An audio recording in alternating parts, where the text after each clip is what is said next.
30 अप्रैल 2024 को आचार्य जी ने जो है वो श्रीमद् भगवत गीता के 4थे अध्याय के 22वें श्लोक को समझाया, जिसमें पहले तो उन्होंने ये बताया कि कोई भी जो मॉडल है वो मॉडल अपने में, जैसे वो अहम, प्रकृति और आत्मा की जो बात करते हैं, वो एब्सोल्यूट ट्रूथ नहीं है, लेकिन वो कारगर है। जैसे सीढ़ी कारगर होती है लेकिन वो मंजिल नहीं होती है, तो उसी तरह तो उसका इस्तेमाल इसलिए उन्होंने बताया क्योंकि जो शब्द आ रहे थे श्लोक में, उसका संबंध कैसे है और उसे हमें कैसे इंटरप्रेट करना है। जैसे यद्राक्षालाभ जो शब्द है उसका क्या मतलब हम समझे, तो रैंडमनेस किसका, तो अहम, आत्मा, प्रकृति में 3 चीज में हमें आचार्य जी कहते हैं बार बार लाने को, तो वो रैंडमनेस प्रकृति का। तो बात उन्होंने बताई कि जो मुक्त हो जाता है वह प्रकृति के जैसा ही रैंडम हो जाता है, as the wind blows as the grass grows.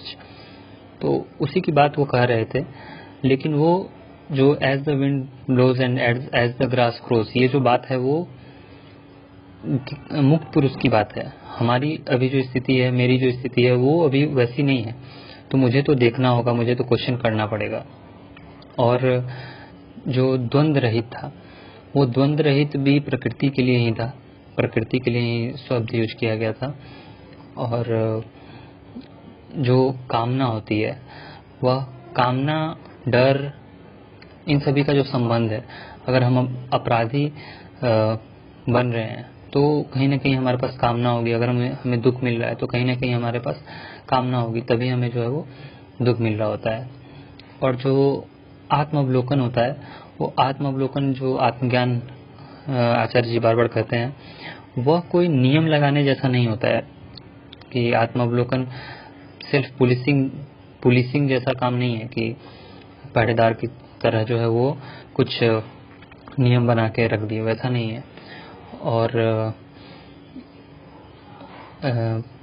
प्रश्नोत्तर सत्र में भी जो है वो आचार्य जी ने ये बताया था कि 1-2 बात तो मुझे बहुत अच्छी लगी थी, कि जो एक हमारे मित्र ने पूछा था कि वो MBA कर रहे हैं और अपने दोस्तों को देखते हैं चोरी करते हुए, चीटिंग करते हुए परीक्षा में।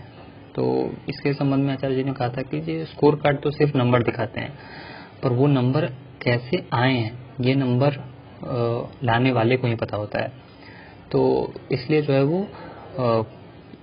अपने आप से कैसे चेहरा मिलाओगे ये पता होना चाहिए, इसलिए चोरी नहीं।